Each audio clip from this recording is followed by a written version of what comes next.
What is up, guys? It's me, the ALE Double X Prince, trying to get some good lighting here. Um, yeah, I am back.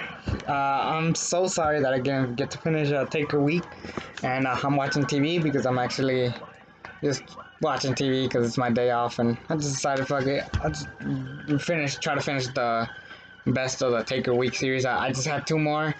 Um, so I decided let's go and review something different, something that no one's ever done, or well, not nothing that no one's ever done, but something that may get people's attention. But it was SmackDown versus Raw 2009, Undertaker's Road to WrestleMania. Before I get started, enjoy my skull couch. Boom.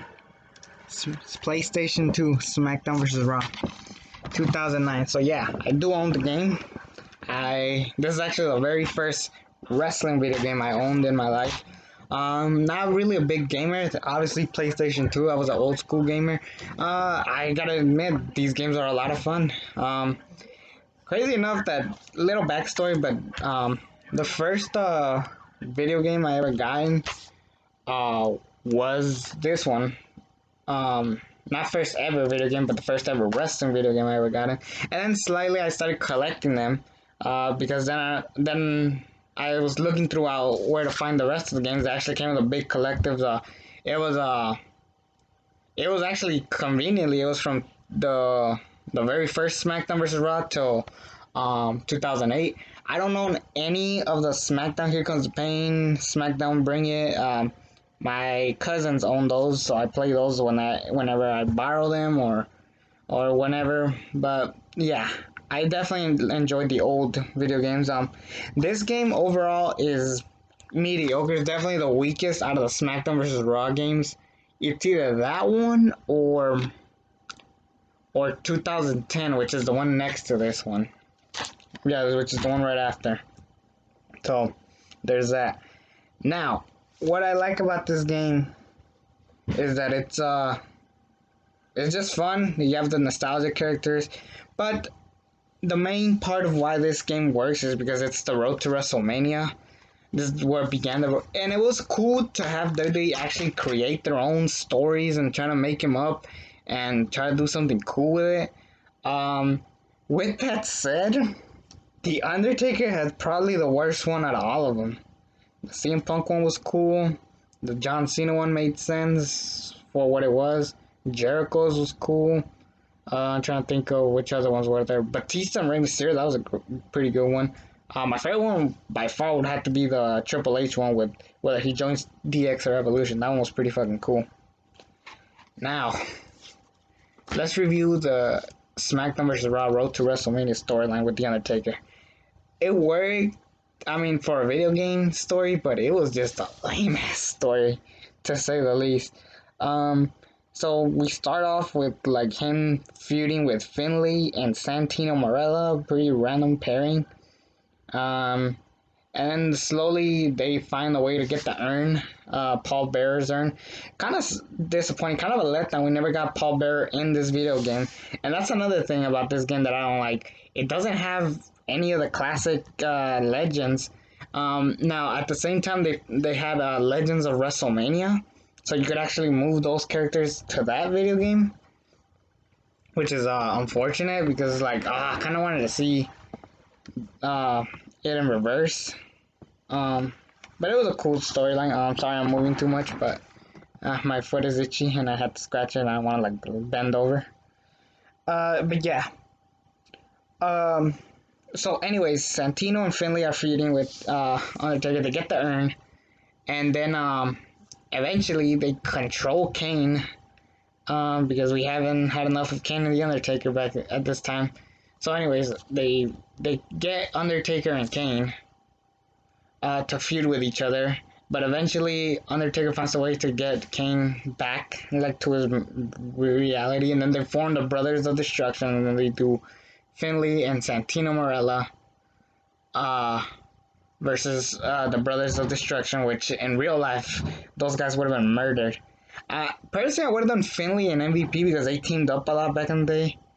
If not, do the I don't know. Santino at this era was a great talking piece, so I don't know what they could have done.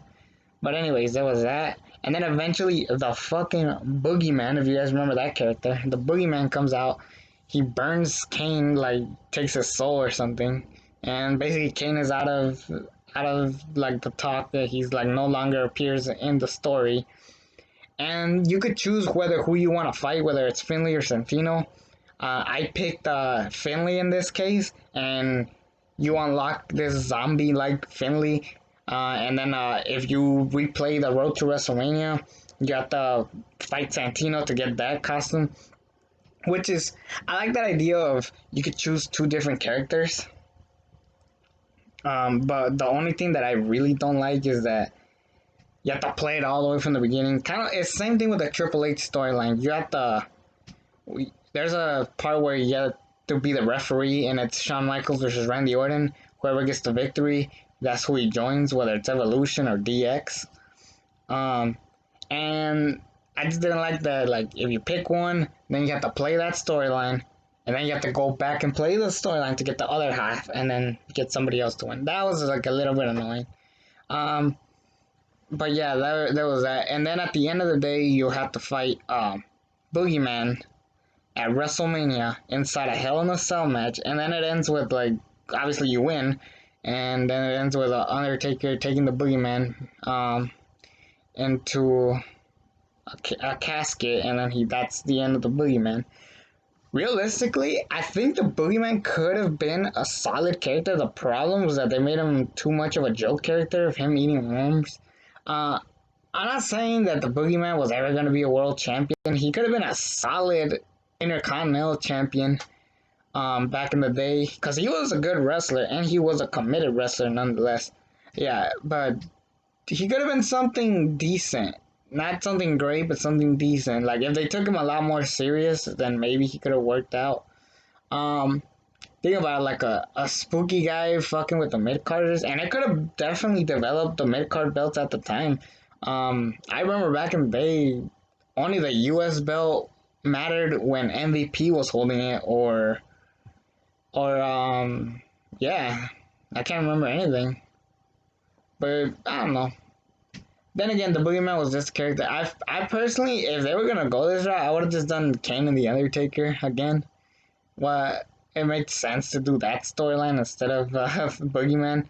But okay, it was cool. I don't know who else I could have put him. They were basically trying to do the higher power, but with jobbers. No offense, Finley and Santino. I know Finley is in New Japan right now, doing great work, but let's be honest, Finley was kind of lame back in the day. So yeah.